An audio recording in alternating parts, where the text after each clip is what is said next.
Halo semuanya, perkenalkan kami dari kelompok SGDB 9, Fakultas Kedokteran Universitas Udayana, program studi Sarjana Kedokteran dan Profesi Dokter. Di sini kami akan mempresentasikan tentang pulmonary embolism. Next. Baik, ini adalah anggota dari SGDB 9, di mana anggota berjumlah 12 orang. Next.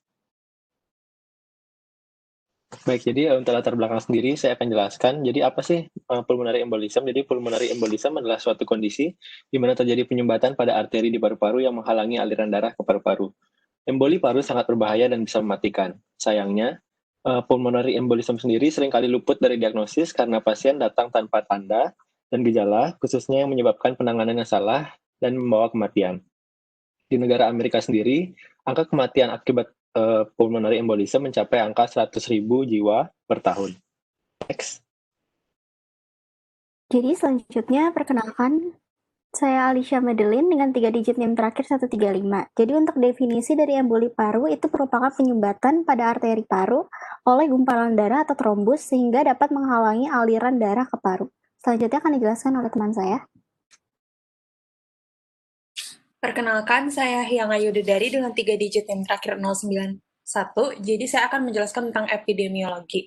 Emboli paru itu menempati urutan ketiga sebagai penyakit kardiovaskular tersering setelah penyakit arteri koroner dan stroke.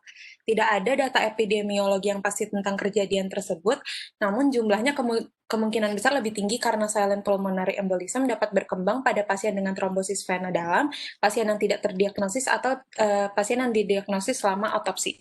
Selanjutnya akan dilanjutkan oleh teman saya. Baik, perkenalkan saya Ananda dengan 3 digit NIM terakhir 089. Sekarang saya akan menjelaskan mengenai etiologi dan risk factor. Penyebab utama dari emboli paru adalah adanya hambatan berupa gumpalan darah yang terbentuk di vena dalam kaki dan berjalan menuju ke paru-paru, tepatnya di arteri pulmonalis yang lebih kecil daripada arteri di kaki. Kondisi ini dinamakan tromboemboli vena.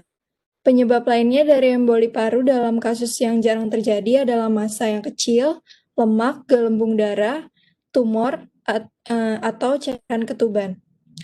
Next. Ini untuk faktor risikonya dibedakan menjadi 2, yaitu yang mayor dan juga yang moderat.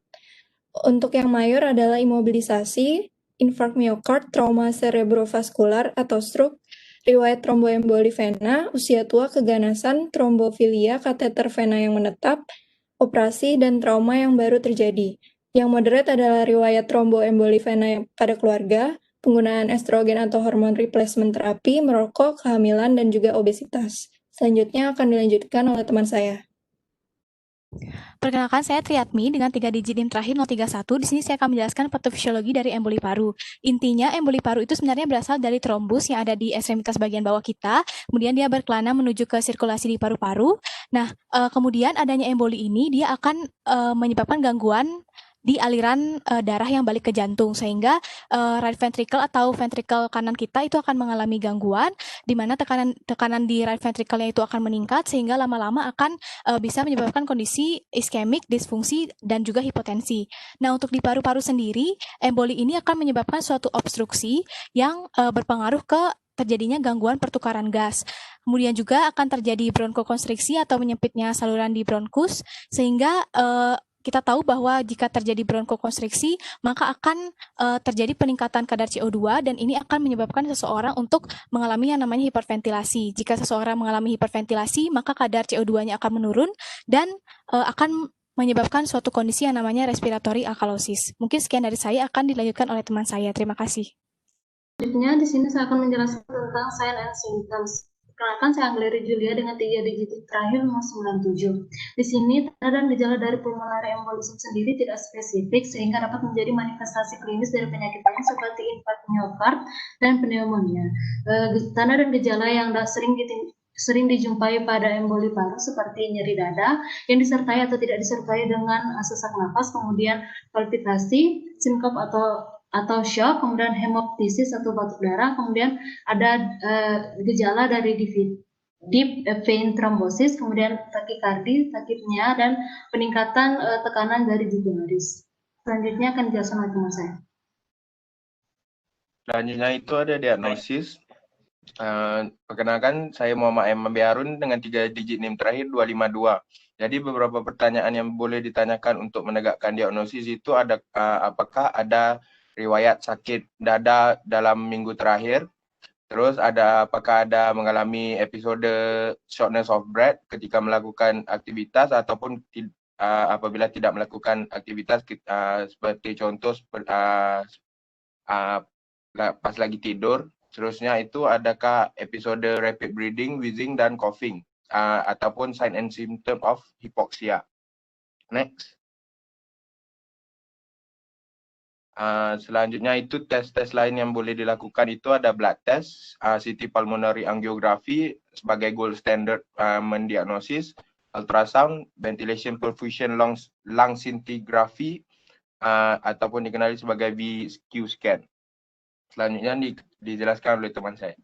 Perkenalkan, nama saya Jonathan Setiawan dengan 3 NIM terakhir 111. Di sini saya akan menjelaskan differential diagnosisnya. Adapun 5 differential diagnosis dari PE, pulmonary embolism, yang pertama ada congestive heart failure, di mana ini perbedaannya sendiri ada tidak ada chest pain atau hemostasis, sedangkan pulmonary embolism ada, dan X-ray terlihat kardiomegali.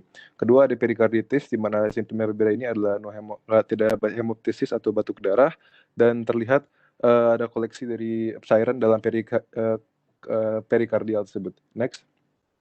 Yang ketiga ada pneumonia, di mana bedanya sendiri tidak ada hemoptysis dan juga ada wheezing pada gejala sendiri. Dan vaskulitis itu sama gejalanya dengan pulmonary embolism, tapi ada nasopharyngeal ulcerasi dan juga suara burui di karotid. Di CT scan terdapat dinding vessel, dinding pembuluh darah yang lebih tebal dan mengkonstriksi bagian pulmonary arterinya. Bisa di next. Terakhir ada chronic obstructive pulmonary disease, di mana gejalanya mirip dari pulmonary embolism tapi tidak ada hemostasis sama sekali dan mempunyai enlarged lung shadow di bagian X-ray, dan juga di CT scan terlihat ada bleeding lebih tebal dari bagian bronkitis tersebut. Next. Perkenalkan, nama saya Komang Suyasa dengan 3 NIM terakhir 054. Di sini saya akan menjelaskan mengenai komplikasi. Di sini ada 3 komplikasi yang paling parah di pulmonary embolism, yaitu cardiac arrest, pulmonary effusion, dan pulmonary infarction. Sekian, selanjutnya akan dijelaskan oleh rekan saya. Baik, perkenalkan, nama saya Adi Sugandi, 3 digit terakhir 168. Saya akan menjelaskan manajemen, yaitu terbagi atas 2, farmakoterapi dan non-farmakoterapi. Farmakoterapi ada early phase, yaitu pada saat 5-10 hari setelah kejadian, dengan pemberian antikoagulan oral ataupun parenteral dan juga trombolitik. Kedua ada long term treatment minimal 3 bulan. Kemudian ketiga adalah prolong anticoagulation, yaitu 3-6 bulan yang khusus diberikan pada pasien kanker aktif. Kemudian cara non farmakoterapi ada suctioning dengan cara pengisapan trombus. Yang kedua ialah embolektomi dengan cara pembedahan. Yang ketiga adalah inferior vena cava filter placement, dan keempat ialah catheter direct therapy. Next, bisa dilanjutkan. Baik, presentasi akan saya lanjutkan. Perkenalkan, saya Mira dengan 3 digit terakhir 148. Di sini prognosis. Jadi prognosis dari pulmonary embolism itu tergantung pada derajat obstruksi dan hemodinamik dari pasien. Beberapa jurnal itu menyebutkan prognosisnya itu secara beragam. Namun untuk mempermudah, maka beberapa model prognosis itu telah dirancang seperti paling banyak digunakan adalah skor PESI dan simple PSI. Jadi skor PESI atau Pulmonary Embolism Severity Index tersebut dirancang untuk memprediksi kematian dalam 30 hari pada pasien dengan pulmonary embolism. Jadi berikut di tabel sudah diterangkan bahwa ada parameter skor PSI dan simple PSI. Dan juga ada klasifikasinya berdasarkan PSI maupun SPSI. Selanjutnya dilanjutkan oleh teman saya. Baik, perkenalkan saya Gus Suragata Putra dengan 3 digit terakhir 232. Sekarang saya akan membacakan kesimpulan. Jadi emboli paru ini merupakan bentuk umum penyakit thromboemboliovena dan penyebab kematian kardiovaskular ketiga yang paling umum dan terkait dengan beberapa faktor risiko seperti ditentukan melalui genetik maupun usia lanjut. Untuk gejalanya sendiri ada nyeri dada diikuti atau tidak diikuti dengan dyspnea, palpitasi, sinkop, hemoptysis, dan juga gejala-gejala dipentrombosis. Lalu untuk manajemennya terdapat terapi farmakologis dengan antikoagulan dan trombolitik ataupun terapi non farmakologis dan dibagi menjadi early, long term, dan juga prolonged treatment. Untuk komplikasinya dapat terjadi serangan jantung, efek pleura, dan juga infark paru. Untuk proses dari PE ini bergantung pada derajat obstruksi dan juga hemodinamis dari pasien. Tetapi sudah ada beberapa model prognosis yang dibuat seperti PSI dan SPSI yang telah digunakan secara luas. Mungkin sekian presentasi dari kelompok B9.